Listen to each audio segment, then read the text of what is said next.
আজকে সকাল সকাল বেরোচ্ছি একটা অফিসিয়াল কাজের জন্য। এর জন্য দেখো সব কিছু জামা ব্যাগ সব সামনেই রেখে দিয়েছি। সামনে রেখে ভাবলাম একটুখানি গেট রেডি উইথ মি করে নিই। তো সেটাও করা হয়ে গেল। তো আমি এখানে রেডি হয়ে নিয়েছি, স্নান টান করে ফ্রেশ হয়ে পুরো রেডি হয়ে তারপরে আমি আয়নার সামনে একটুখানি ভিডিও করে নিচ্ছি। অনেক হলো নিজেকে দেখানো, এবার চলো বেরিয়ে পড়ি। অনেকটা দেরি হয়ে গেল। সকাল সকাল অল্প কিছু খেয়ে নিয়েছি, কারণ আমার বাসে ট্রেনে গেলে একটুখানি খেতে ইচ্ছে করে না আর কি। তো বেশি পেট ভরা থাকলেও ভালো লাগে না। তো তাড়াতাড়ি করে বেরিয়ে পড়লাম। মাকে বললাম জলের বোতল দিতে, মা ব্যাগের মধ্যে জলের বোতলটা ঢুকিয়ে দিল। তারপরে আমি এখানে টোটো করে আমি চলে গেলাম। প্রথমে চলে গেছিলাম রেলগেটে। রেলগেটে গিয়ে তখন আমি দেখলাম যে বাসে এত ভিড় যে ওঠাই যাচ্ছে না, কারণ এখন দুর্গাপুজোর মধ্যে তো ওঠা তো একদমই ইম্পসিবল। তারপরে আমি বাস স্ট্যান্ডে গিয়ে পুরো ফাঁকা বাস পাই এবং আমি জানলার পাশে সিট পাই।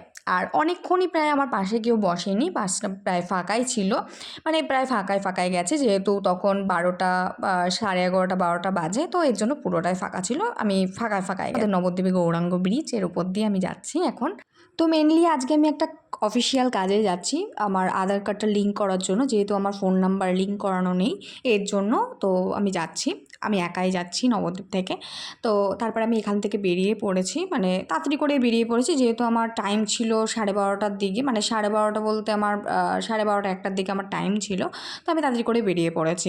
বেরিয়ে পড়ে আমার ওই দিকে লেট হয়ে গেছিলো, অনেকটাই লেট হয়ে গেছিলো, যেহেতু আমি প্রথমে ভেবেছিলাম রোড স্টেশনে নামবো কৃষ্ণনগরে।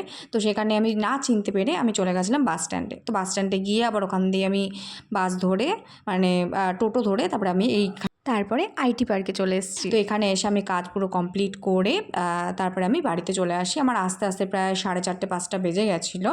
তো আমার সঙ্গে আমার একটা বন্ধু গেছিলো বলে আমার তাড়াতাড়ি কাজটা হয়ে গেছিলো, আর হয়তো অনেক দেরি হয়ে যেত। তো তাড়াতাড়ি করে আমি কাজটা সেরে বাড়িতে এসে স্নান টান করে, আজকে যেহেতু অন্নকূট এই জন্য তোমাদের রাধা গোবিন্দের ছবিটা শেয়ার করলাম। তো রাধে রাধে।